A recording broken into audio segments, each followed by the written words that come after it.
Nos corresponde hoy hacer echar una mirada acerca de lo que la filosofía esotérica nos dice del problema de las teogonías, tal como nos las presentan las religiones antiguas y los sistemas semiesotéricos de todos los tiempos. Para ser lo más concreto posible, voy a comenzar leyéndoles lo que nos dice acerca de la palabra teogonía un diccionario común, un buen diccionario común. Dice así: teogonía, del griego theos y gonos. Theos está traducido por Dios y gonos por generación. Es la genealogía y filiación de los dioses, conjunto de divinidades que adora un pueblo politeísta. Son muchos los diccionarios que traducen la palabra teos por Dios y esa traducción es incorrecta. La palabra teos es griega y los griegos no tenían un Dios en el sentido de monoteísmo. Cuando en las obras griegas leemos teos, debemos entender un Dios, uno de los dioses, uno de los seres celestes, entre los cuales se dice que el alma humana coexiste siempre que haga los esfuerzos por establecerse en el mundo divino. De manera que teogonía es la generación, el origen, la filiación, la generación de los dioses, en plural. Del mismo modo que teosofía significa sabiduría de los dioses, es la misma palabra, es la sabiduría divina, la universal e impersonal, la luz del mundo, a la que puede acceder todo individuo que viva una vida y haga los esfuerzos necesarios para comunicarse con esa zona de luz, y esa zona de luz entonces se identifica con él y él obtiene la sabiduría de los dioses, la sabiduría divina. Nos resulta interesante destacar que las civilizaciones en casi todos los lugares han tenido un centro común de vida de donde surge todo lo que existe. Y desde ese centro de vida, surgiendo todo lo que existe, existe no solamente la naturaleza, sino los dioses o las potencias inteligentes que animan el todo, que se desarrollan a través del todo y que hacen una perfección trabajando en la manifestación universal. De manera que para esas teogonías, o mejor dicho, para esos sistemas, lo que existe no es el producto de la creación de una sola mano, sino de múltiples manos o lo que llamamos jerarquías creadoras. Antes de internarnos en lo que la teosofía dice sobre el particular, quiero que ustedes tengan, por lo menos aquel que no se ha dedicado especialmente a estudiar el asunto, una visión de cómo la crítica moderna, de cómo los estudiosos consideran el problema de la aparición de los dioses, de la naturaleza de los dioses y del lugar que los dioses ocupan en el mundo, en el universo. Para eso extraje del diccionario enciclopédico de la mitología la siguiente nota.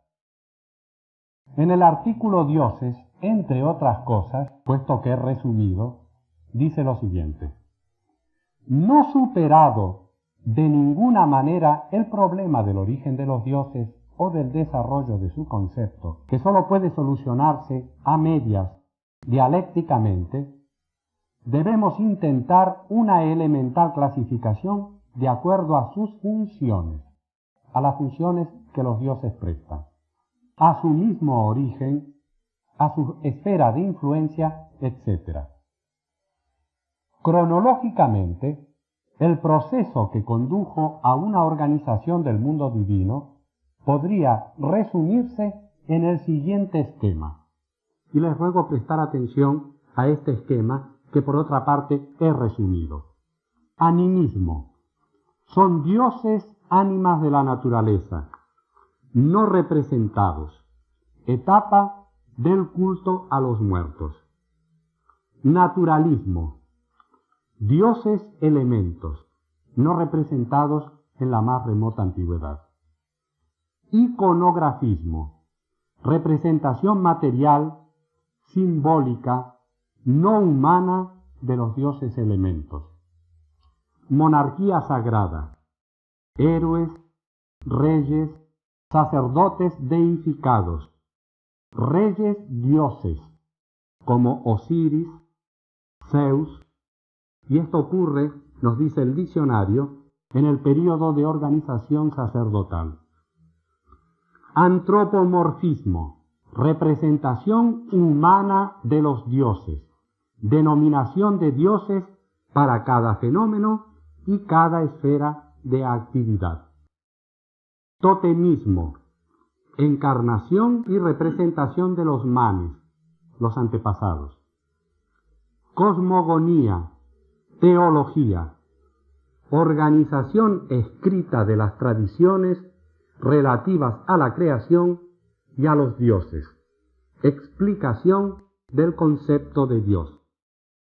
Monoteísmo, politeísmo, ateísmo. Las tres formas en que los pueblos han encauzado sus creencias religiosas. Adoración del Dios único, de muchos dioses o de ninguno respectivamente. Hay una segunda parte en el diccionario enciclopédico de la mitología que clasifica a los dioses.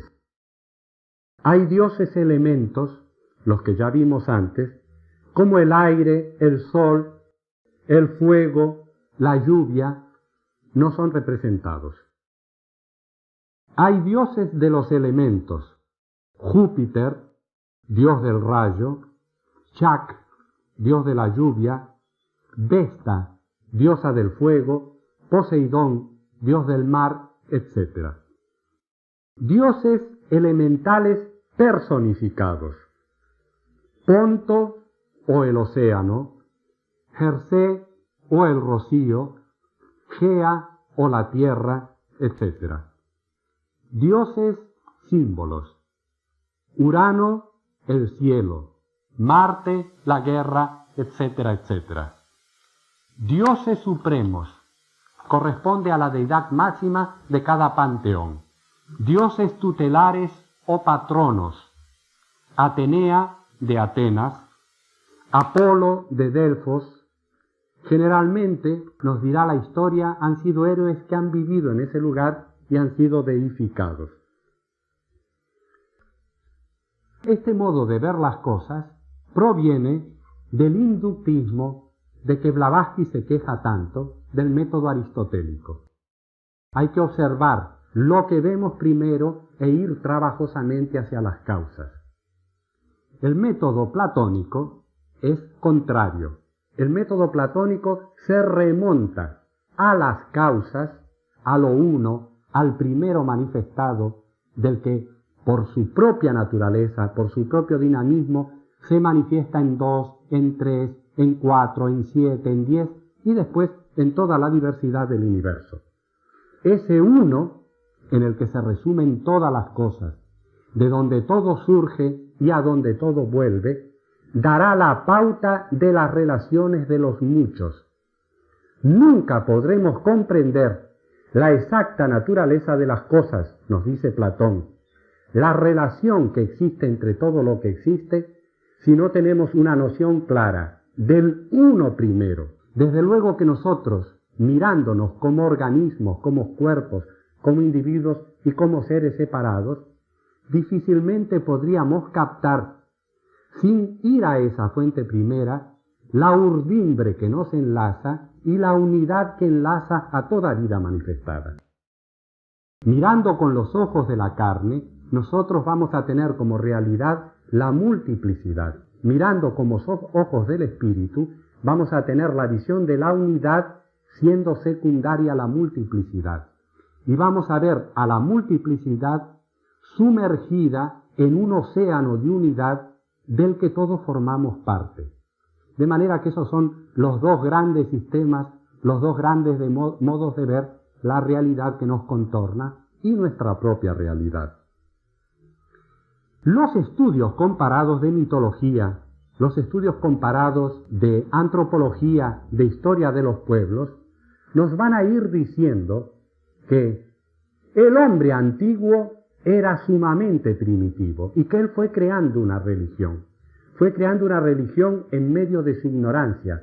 De ahí los dioses elementos, el animismo, y a partir de un proceso de evolución, de un largo proceso de evolución, finalmente se llega a una teología escrita, a un concepto de Dios.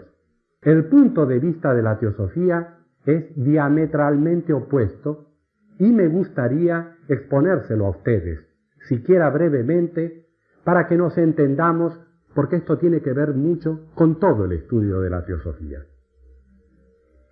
Para los anales esotéricos, la humanidad empezó infantil, es cierto. A través de la serie de transmigraciones, las almas que componen la humanidad han ido alcanzando cierto desarrollo y cierto esplendor emocional e intelectual. Pero en los principios de su evolución física, la humanidad era infantil. Pero no todos los que vivían entre la humanidad eran infantiles. De otros sistemas del espacio, de otros planetas más evolucionados, con humanidades mucho más evolucionadas, se destacaron dentro del planeamiento divino seres de inconmensurable espiritualidad que descendieron, llegaron a la tierra y guiaron o nos guiaron a nosotros como humanidad infantil. De manera que entre el grueso de la humanidad infantil siempre existieron maestros de religión, instructores espirituales. Esto nos lleva a una concepción y a un problema que tienen los estudiosos. Y es que cuando retrocedemos en la historia de la religión o de la civilización, junto con esas formas religiosas que son el animismo, el totemismo, el elementalismo, el naturalismo, ya hay concepciones filosóficas del uno. En los más antiguos Vedas, en las religiones, en las escrituras más antiguas que conocemos, junto a esas expresiones animistas de la naturaleza que alcanzaban para satisfacer al vulgo, ya encontramos la idea de que el universo se desenvuelve de una única fuente, y a esa única fuente no se le designa con el nombre de un dios, sino que se le da una designación de carácter neutro, Brahman, es decir, la fuerza dinámica y absoluta que se manifiesta por su propio poder en el universo y en la diversidad. Así que nosotros no podemos aceptar esta clasificación, que nos trae de la más remota ignorancia y antigüedad hasta una relativa intelectualidad en que concebimos las cosas por medio de un pensamiento más desarrollado. Siempre hubo, desde la más remota época de la historia, junto a las concepciones populares, concepciones profundas de esos hombres sabios. Y cuando entre la humanidad, aquellos hijos de la naciente humanidad que despertaron y quisieron el saber filosófico, el saber científico, esos grandes instructores iniciaron en la sabiduría superior a seres humanos. Pues, entonces, ha habido desde siempre no solamente seres superhumanos que ayudaron a la humanidad, sino que entre la humanidad se distinguieron rápidamente los grandes iniciados. Se distinguieron rápidamente aquellos hijos que fueron la flor de la evolución humana y que dieron a conocer más tarde las grandes enseñanzas que sus maestros extraterrestres le habían dejado oportunamente. El problema que se presenta con el monoteísmo es que el monoteísmo acepta que un Dios es lo único que existe en el sentido espiritual y que de la nada crea las cosas y que las cosas las crea y las cosas son en el momento de ser creadas completas sin que surja posteriormente todo un ciclo evolutivo, todo un ciclo de transformación. Ese tipo de creación ha sido rechazado por el filósofo y por el científico. El filósofo y el científico observa la naturaleza, observa el corazón del átomo y observa el corazón de las galaxias, observa la estructura real de las cosas físicas y ve que nada está quieto y que todo es un fluir constante y que todo es una transformación constante. Luego los hombres de una primitiva época no eran igual como los hombres que somos ahora. Y los hombres de 100.000 o 500.000 años en adelante, si sobrevive la humanidad, serán diferentes de lo que son ahora. Las cosas no están estáticas, fluyen, cambian y hay un devenir eterno y continuo. De modo pues que los sistemas esotéricos no han aceptado el concepto de la creación y del estatismo, sino que han aceptado otro punto de vista. Este punto de vista nos lo da la señora Blavatsky en Isis sin velo, donde adelanta gran parte del saber teosófico respecto a la aparición del cosmos y a la aparición de los seres vivos, de las jerarquías o potencias creativas de la naturaleza. Posteriormente, en Isis sin velo, la señora Blavatsky va a reafirmar y a enriquecer esos conceptos. Pero nos conviene leer unos párrafos del libro. Y como se trata de la metafísica más sutil, aquella más profunda que exige toda la atención y la intuición del ser humano, les ruego que me estén atentos. Dice en el volumen tercero, en la página 355 de Isis sin velo, en la edición de 1953, que es con la que trabajo. La doctrina esotérica, como el hinduismo, el budismo y también la perseguida cábala, enseñan que la infinita, desconocida y eterna esencia se manifiesta activamente en determinado periodo de tiempo para restituirse después a su pasiva inmanifestación. Manifestación e inmanifestación. El pulso, el latido universal. La poética terminología de Manu, en las escrituras de la India, llama día de Brahma al periodo de manifestación activa y noche de Brahma al de inmanifestación pasiva. Durante el primero, durante el día, Brahma está despierto y durante el segundo está dormido. Esto nos hace ver cómo esos antiguos instructores religiosos observaron profundamente la naturaleza y los ciclos de aparición y desaparición. Porque en la naturaleza todo es ciclo y es una rotación de ciclos menores detrás de una rotación de ciclos mayores. Un día es un pequeño ciclo dentro de una semana que es un ciclo más grande, dentro la semana del mes que es un ciclo aún mayor, dentro del mes del año que es un ciclo mayor. Un día de nuestra vida es un ciclo pequeño y toda nuestra vida es un ciclo grande hasta que alcanzamos el descanso después de la muerte antes de volver a un nuevo día nuestro de manifestación en una nueva vida para proseguir la trayectoria evolutiva. Días y noches, pulso, latido, ritmo son leyes de la naturaleza. En la naturaleza nada está quieto y se mueve por ese ritmo y ciclo.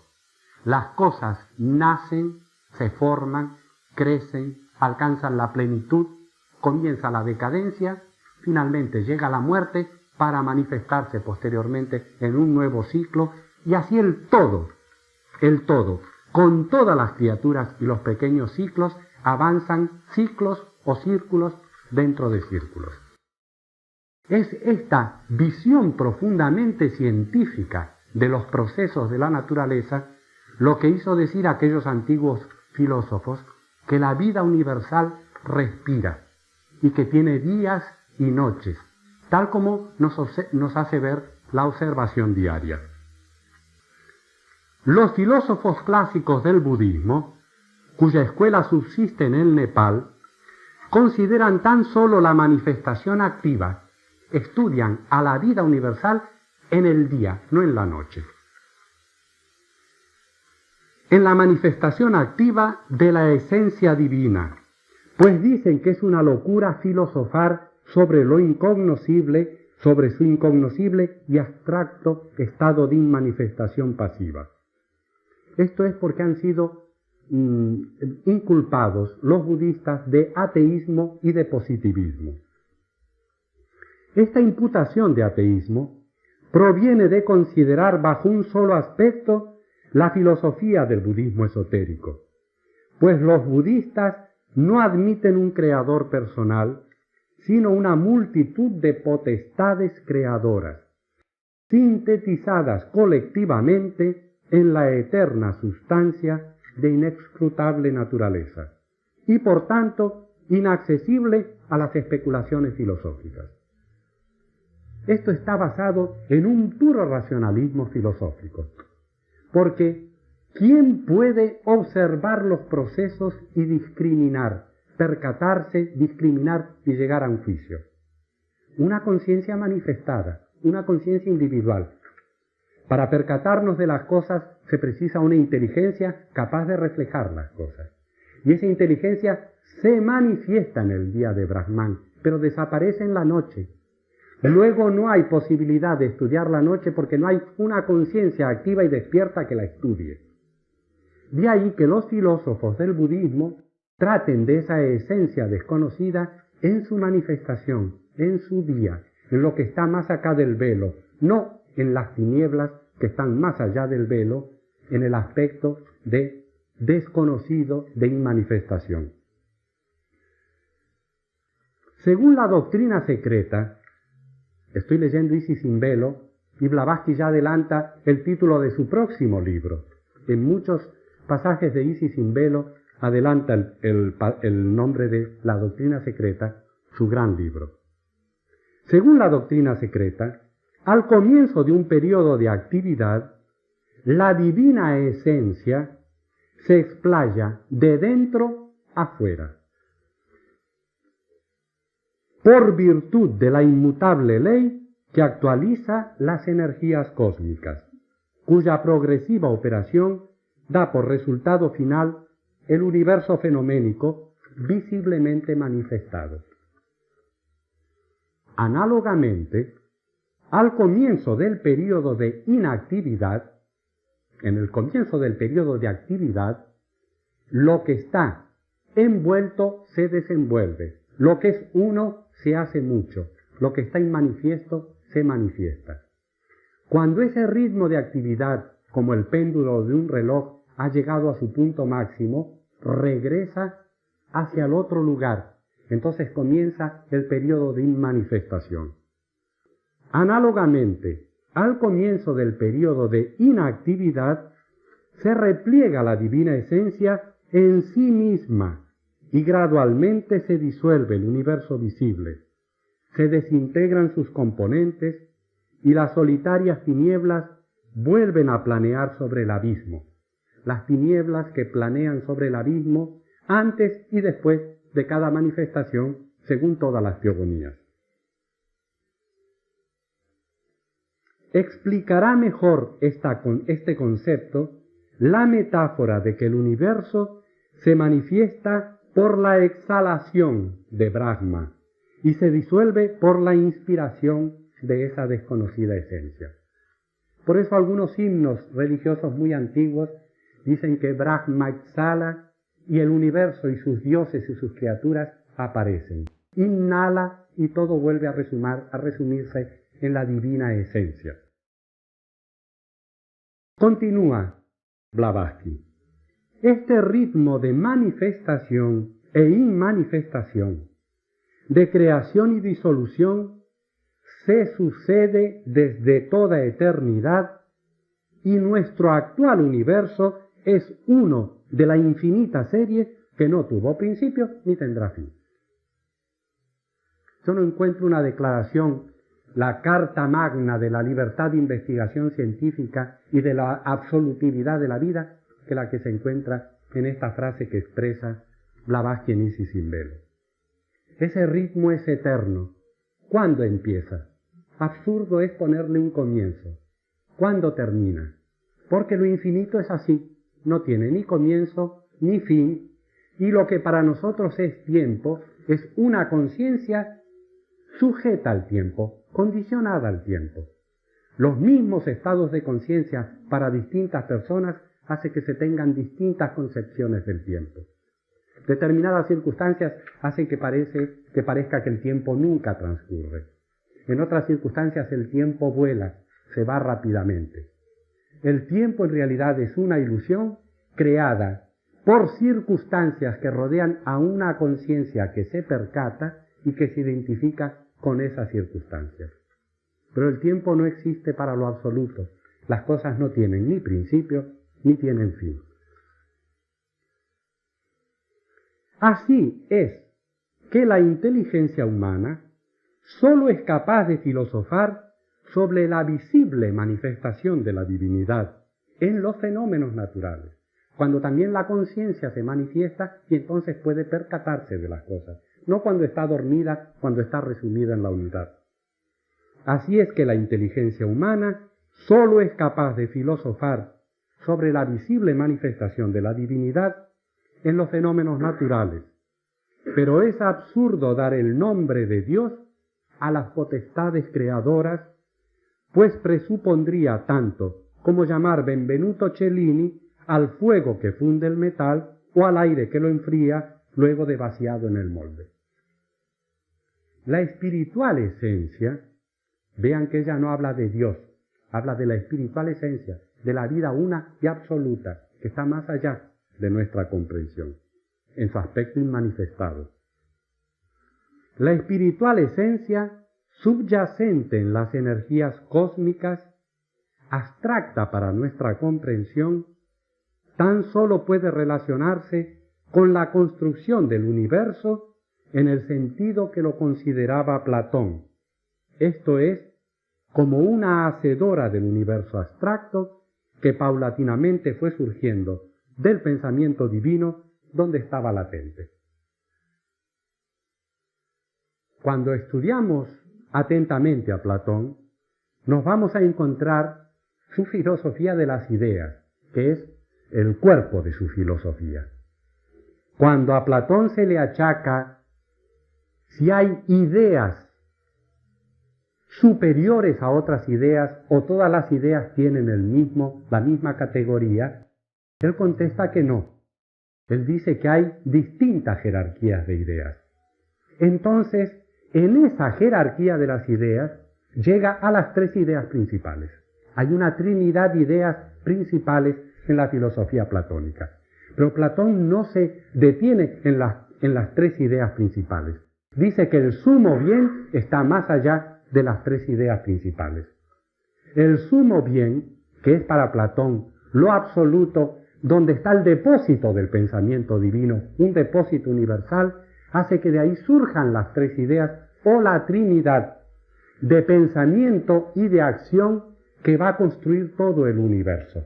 Pero el sumo bien está más allá de esas tres ideas, como vamos a ver que lo absoluto está por encima de las trinidades de las distintas religiones. En la antigüedad más remota, los sistemas no tenían una sola trinidad, tenían tres trinidades. Esto es una información que nos transmite la antigüedad y que recoge Blavatsky en sus libros Isis sin velo y más tarde en la doctrina secreta, especialmente porque los cabalistas europeos y norteamericanos, que eran sus amigos, le reprocharon la idea del número 7 como número constituyente del universo. Otros sistemas dicen que el número perfecto del universo es el 10, el número que lo encierra todo. Blavatsky dice que es así, que el número 10 encierra todo. Pero que de ese número 10, 3 son números inmanifestados, que nada tiene que ver con la manifestación universal y con el hombre como un septenario y como el universo como un septenario. 3 están más allá de la manifestación. Por eso hay 3 inmanifestados. Hay otras 2 triadas de 6, hasta ser 9 números, manifestadas. Y el número 10 lo completa el universo, el mundo, que es el vehículo de todas las trinidades o de las 3 trinidades. Ella contesta así a los cabalistas que se basan en la filosofía del Zohar. El libro del Esplendor, el libro de los rabinos iniciados judíos, efectivamente nos dirá que hay 3 cabezas dentro del círculo mayor, que en Suf, la no cosa, la oscuridad, la cosa no manifiesta, hace que de su interior surja el anciano de los días, el gran cráneo, pero que hay otras 2 cabezas hasta formar 3 cabezas dentro del cráneo. Cada una de ellas es emanación de la superior y emana a su vez a la inferior. 3 veces 3 que hacen 9, siendo el universo visible el número 10, la manifestación, a la que el Zohar, el libro del Esplendor, llama muy poéticamente la novia, porque es la novia del resto de los principios, de la potencia creativa, el lugar donde las potencias creativas pueden fecundar, pueden hacer su experiencia, su aprendizaje, etc. ¿Por qué hay entonces teogonías?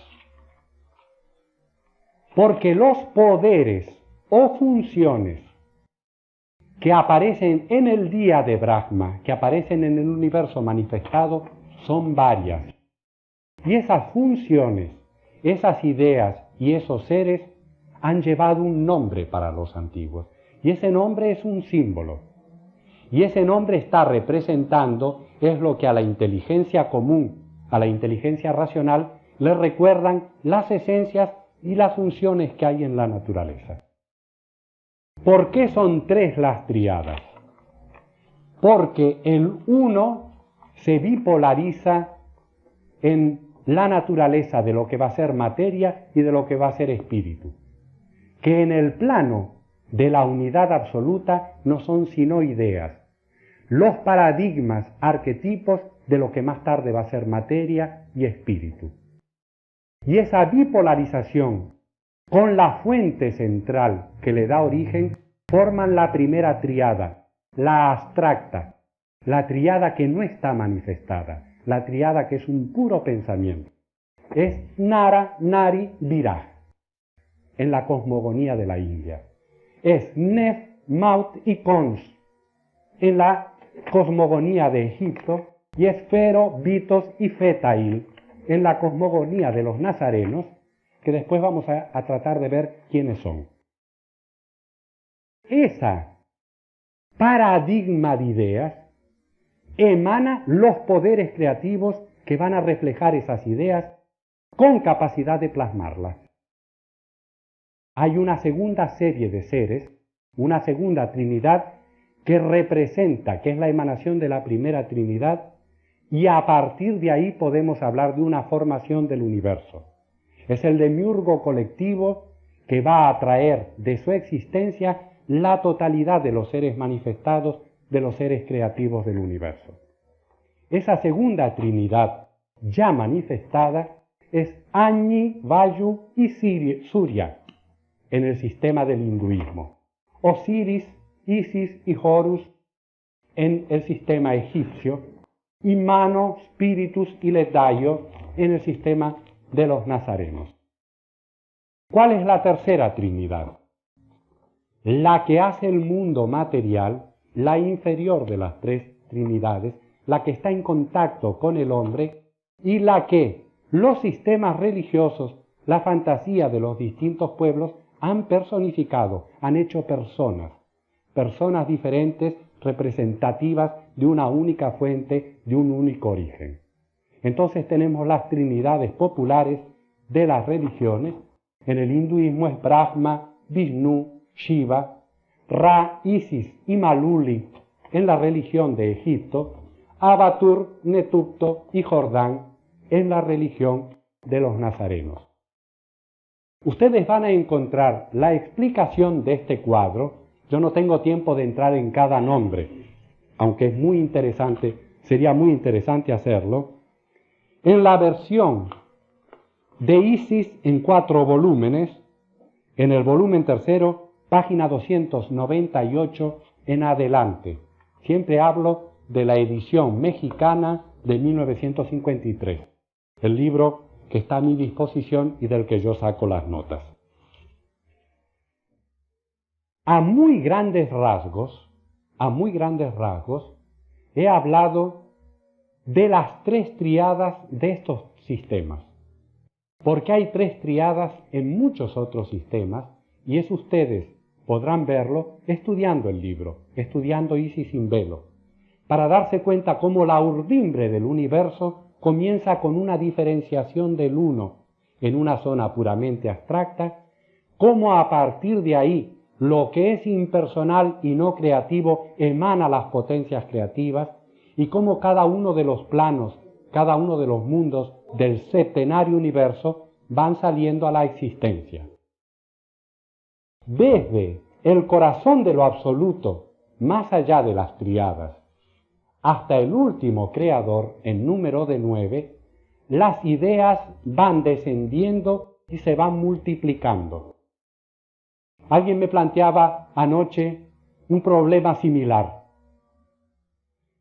¿Qué ejemplo podríamos dar de cómo una idea que puede tomarse de la primera tríada reflejada en segunda tríada es llevada a cabo en múltiples manifestaciones por la tercera tríada? La idea de mamífero.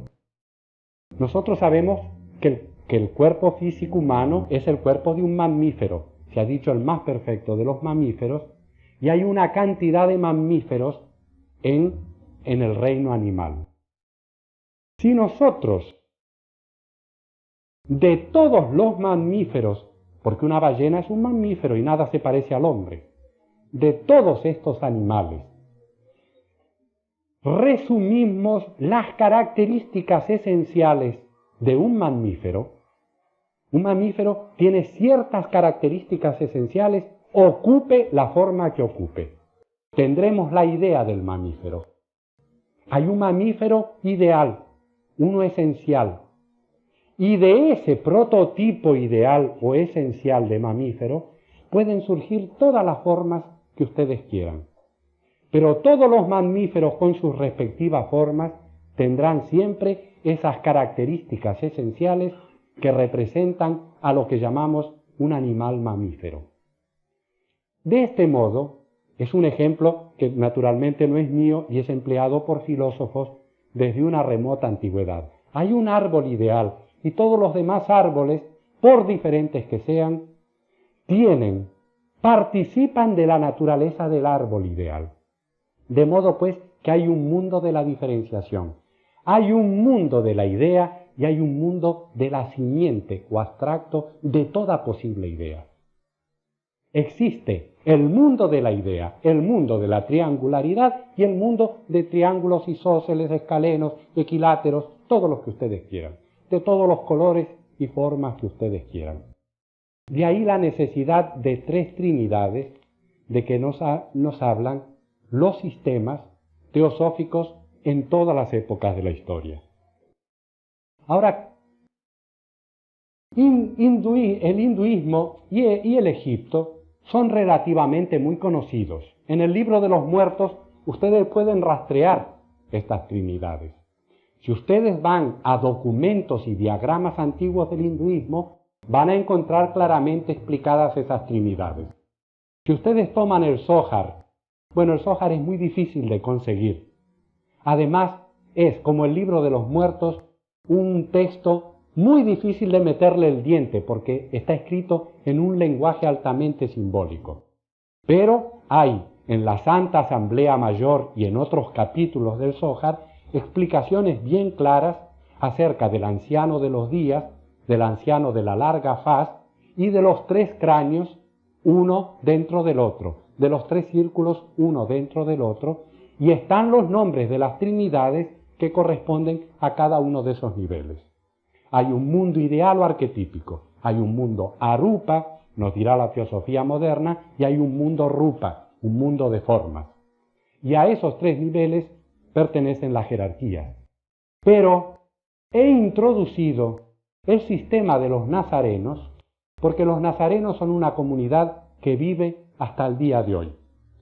Cuando hablemos de los drusos, de los coptos y de los nazarenos en una clase posterior, nos vamos a introducir en el modo de vida de esos pueblos. Pero hoy podemos adelantar algunos datos, sobre todo de su procedencia, de dónde vienen los nazarenos y su sistema. El glosario teosófico de la señora Blavatsky toma datos de muchos estudiosos. Si ustedes quieren tener muchos datos acerca de esto, tienen que leer La vida de Jesús de Renan, entre otros libros, porque Renan rastreó las sectas judías, las sectas judío-griegas, las sectas sincréticas que había antes del advenimiento de Cristo y que siguieron existiendo posteriormente. Esas sectas ingresan a la corriente del cristianismo y como el cristianismo tardó 5, 6, 7 siglos en informándose una teología, no la tuvo desde el principio, la teología la construyeron los concilios. Se tardó muchos siglos en construir y en acabar una teología. En esos concilios, las distintas posiciones de las corrientes que eran antiguas, anteriores al cristianismo y entraron en el cristianismo, pelearon para prevalecer con sus dogmas, con sus doctrinas, hasta que finalmente la teología, como digo, fue formada. Veamos qué nos dice acerca de los nazarenos.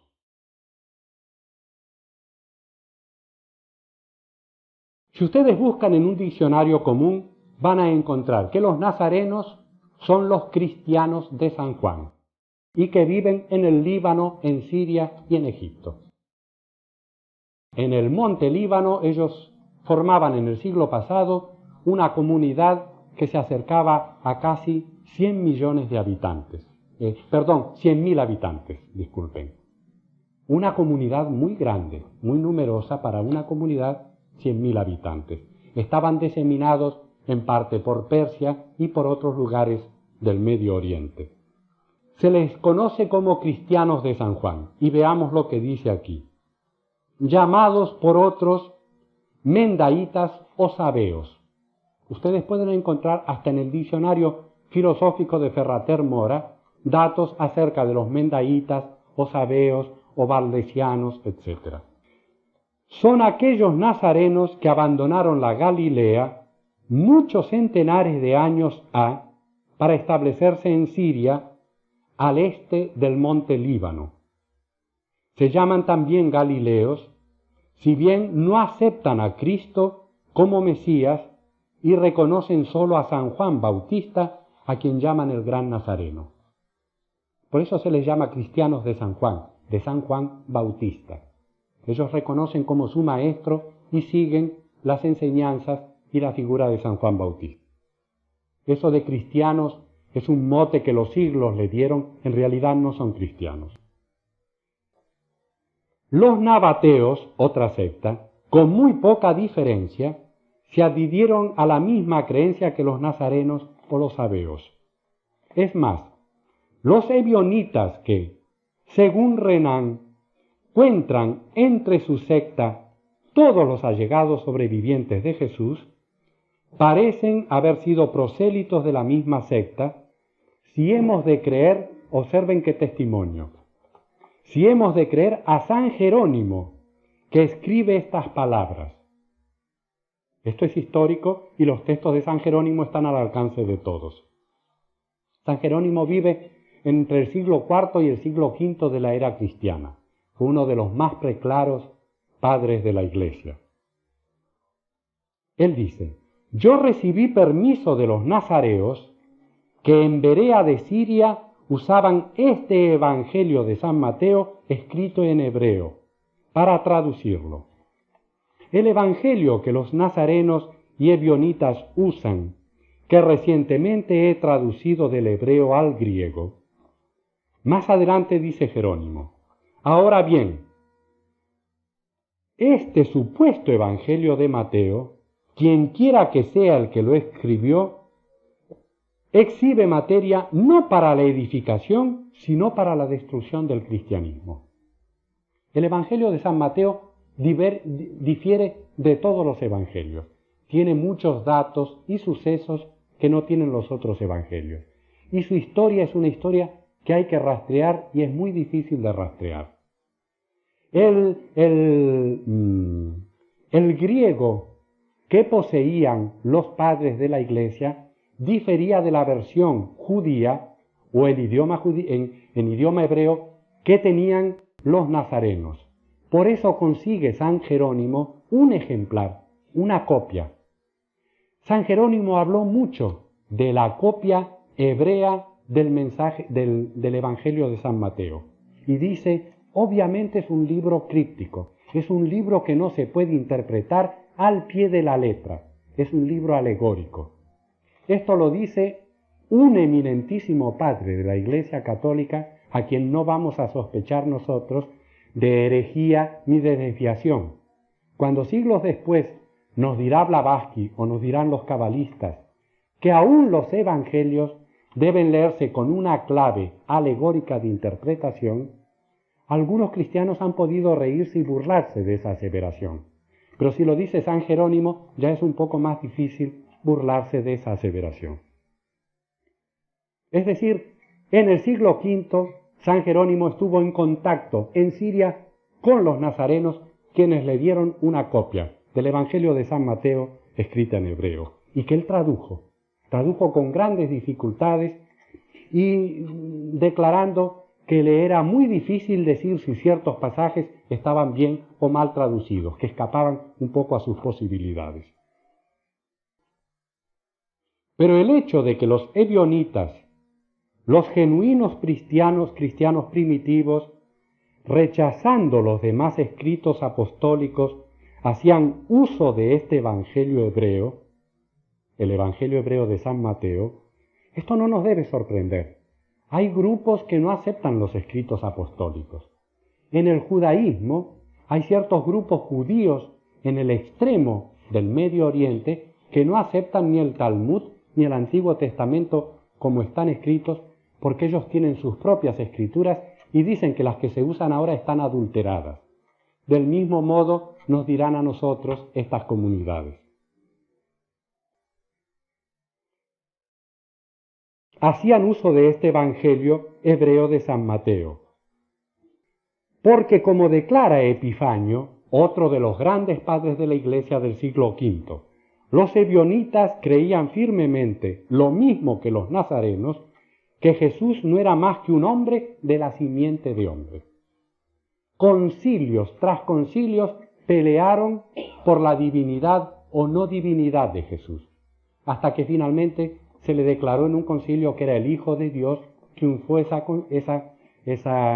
punto de vista y así continuó teológicamente hasta el día de hoy. Pero eso no pasó en los primeros siglos del cristianismo, donde hubo mucha discusión sobre el particular. Por eso, Epifanio, que escribió mucho contra las herejías, lo que él llamaba herejías de su época, dice que los ebionistas creían que Jesús era un hombre, un ser humano espiritual, elevado, pero un ser humano de la simiente de hombre, no nacido por obra del Espíritu Santo, como se declaró luego. Además sabemos por el código de los nazarenos, del cual formaba parte el Evangelio de San Mateo, que estos gnósticos, sean galileos, nazarenos o gentiles, llevados de su odio a la astrolatía, en su código llamaban a Jesús Mercurio. Eran realmente contrarios al crecimiento del cristianismo y a la sabiduría, porque Mercurio está ligado a la sabiduría astrológicamente, que la nueva corriente estaba dando al Jesús deificado. Ellos tienen un libro que se llama El Código de los Nazarenos. Blavatsky convivió con ellos. Fue admitida en la comunidad. Uno de los maestros que instruyó a la señora Blavatsky, uno de sus maestros a la que ella trata a esos maestros como seres muy superiores espiritualmente a ella, lo encontró en esa comunidad y ella recibió instrucción de ese maestro en la comunidad de los nazarenos. El código o el texto sagrado de los nazarenos es el Código Nazareus o el libro de Adán. Y dice Blavatsky que conviene advertir que el nombre Adán tiene para los nazarenos el nombre de antropos, hombre. Adán era la humanidad, no un ser.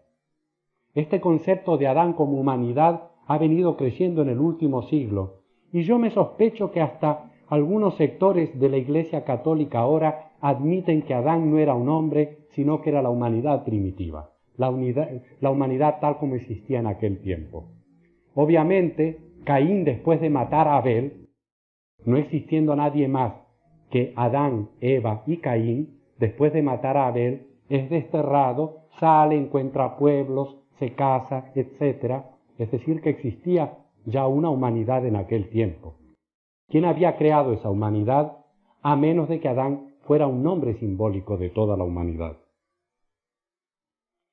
El credo nazareno es llamado algunas veces sistema bardesiano, aunque Bardesanes vivió en el siglo II antes de la era cristiana y no parece haber tenido nada que ver con él.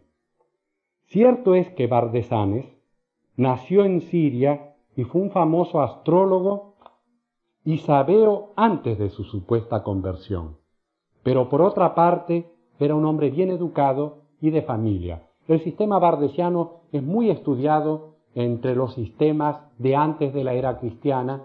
No nos podemos detener tampoco sobre el particular. Pero ustedes busquen bardesanos en las buenas enciclopedias, bardesanes, y se van a enterar del sistema que después fue calificado de herejía por uno de los concilios del cristianismo. La secta de los nazarenos era precristiana. ¿Cuáles son los testimonios? Plinio el joven y Josefo, Flavio Josefo, los historiadores de la era cristiana. Plinio y Flavio Josefo vivieron en la época de Cristo y ellos hablan de los nazarenos. Hablan de los nazaritas diciendo que tenían su residencia en las riberas del Jordán por lo menos 150 años antes de Jesucristo. En las antigüedades judías así lo asegura Flavio Josefo. Munsk afirma que el nazaritismo era una institución fundada antes de las leyes de Musa o Moisés. Su nombre moderno en arábigo es Moctasila. En los idiomas europeos se designa a los nazarenos con el nombre de mendaítas, mendeanos o mandeanos o cristianos de San Juan.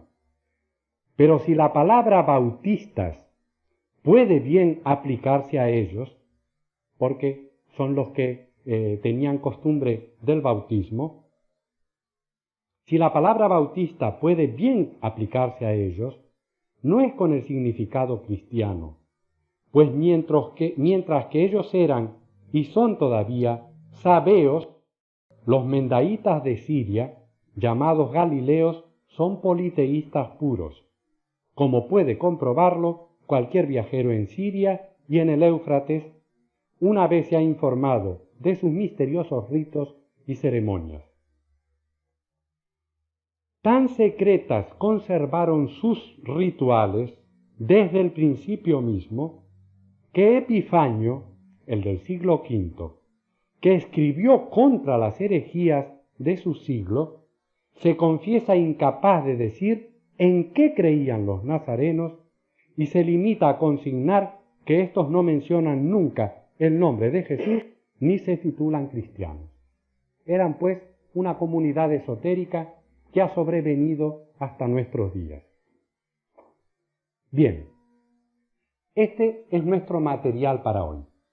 Por un lado, el concepto cosmogónico y de aparición de las potencias que nivel tras nivel, plano tras plano, hasta llegar al mundo físico, se manifiestan, cada una creando en su propio nivel, cada una emanando a la del nivel más bajo y subsiguiente, que a su vez crea en su propio nivel y da nacimiento por emanación a una nueva jerarquía de seres.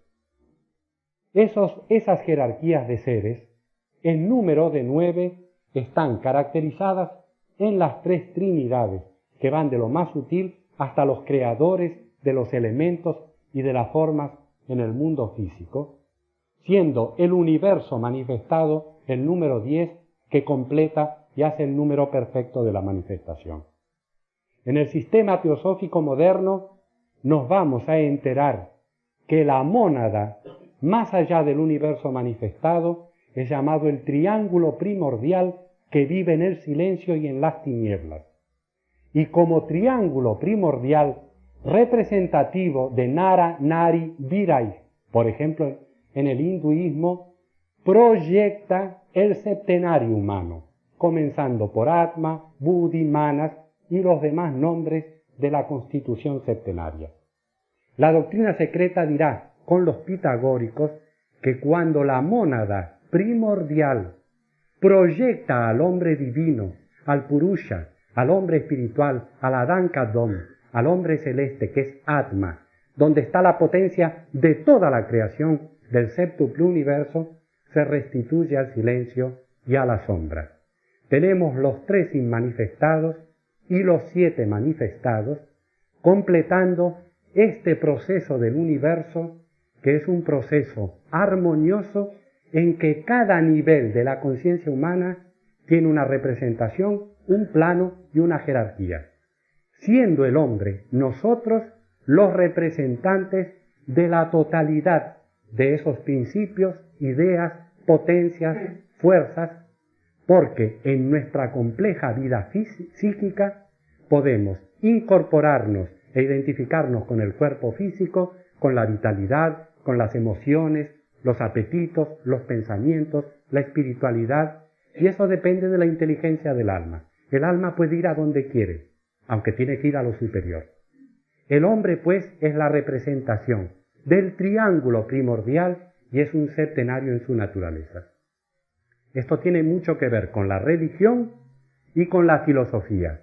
Y el viernes próximo vamos a seguir con las trinidades de las religiones y vamos a ver qué es lo que nos dice el cristianismo respecto a la Trinidad de Padre, Hijo y Espíritu Santo, la relación entre la Trinidad cristiana y las anteriores, y un punto de vista teosófico para terminar este interesante asunto. Por esta noche les agradezco mucho.